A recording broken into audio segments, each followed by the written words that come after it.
है तो आरएसएस है।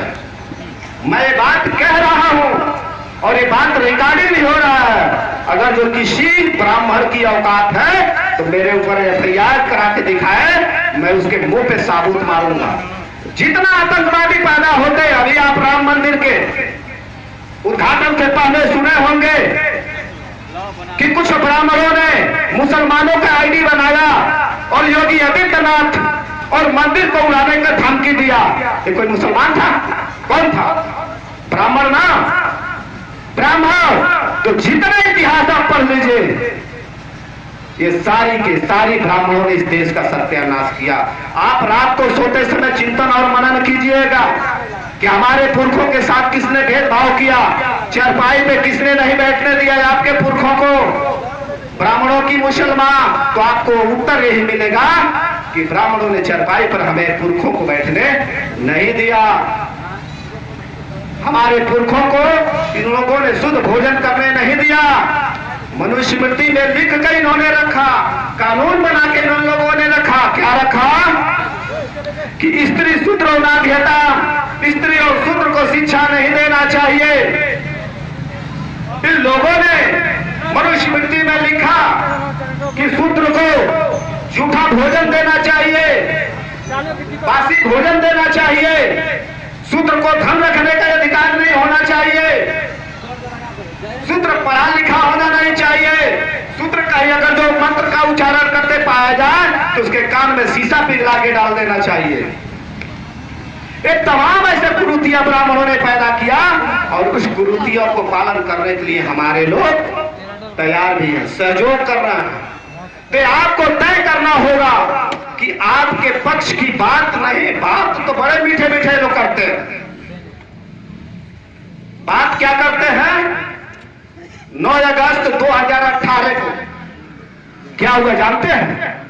जंतर मंतर पर कुछ ब्राह्मणों ने मनुस्मृति के जलाने के जगह पे संविधान की प्रतियां जलाई।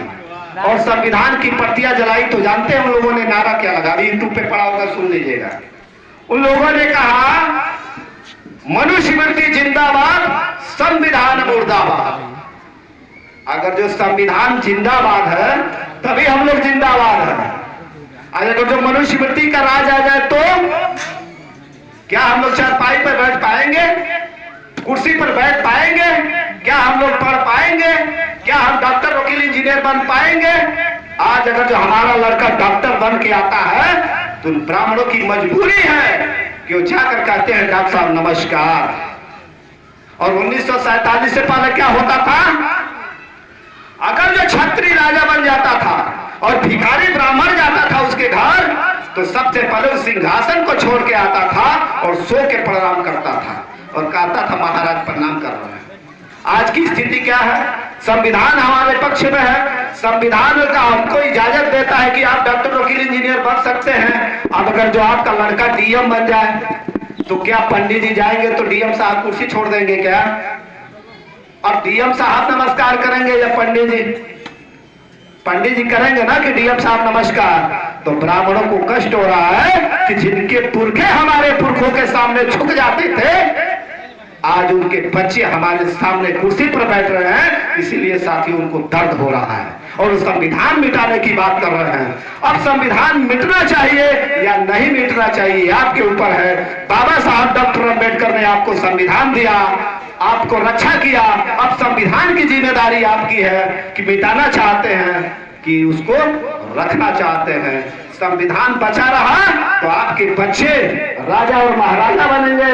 और अगर जो संविधान हट गया तो जो आज से 200 वर्ष पहले आपके पुरखों के साथ होता था वही हाल होने वाला है।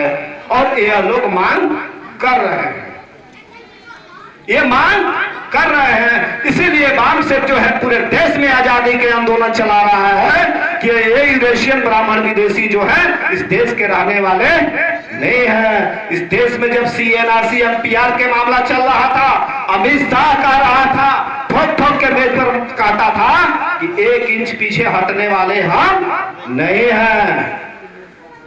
पर जब वाम से अपने भारत बंद किया CNRC और MPR के मामला पे और उसने एक नारा लगाया कि CNRC MPR लागू होना चाहिए, बकीर में हमारा भी एक शर्त है, डीएनए के आधार पे लागू होना चाहिए। जब पूरे देश में हम लोग डीएनए के आधार पे मांग किए तो आज तक सीए ना सीएमपीआर का चर्चा सुन रहे हैं? नहीं सुन रहे हैं ना?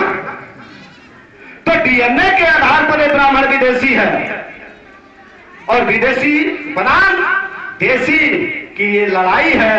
अगर जो हमारे पुरखे उनके आजादी के आंदोलन में साथ सहयोग करके उनको भगा सकते हैं अंग्रेजों को, तो क्या हम अपनी आजादी की लड़ाई में साथ सहयोग नहीं करेंगे? करेंगे कि नहीं करेंगे? करेंगे, करना होगा। आप करें ना करें, मजबूरी में करना होगा, इसलिए कि आपके बच्चों के भविष्य के सवाल है और कोई नहीं चाहता कि हमारा बच्चा भूखा मरे। ब्राह्मण अगर जो लड़ रहे हैं तो अपने बच्चों के लिए लड़ रहे हैं, आपको भी अपने बच्चों के लिए लड़ना होगा।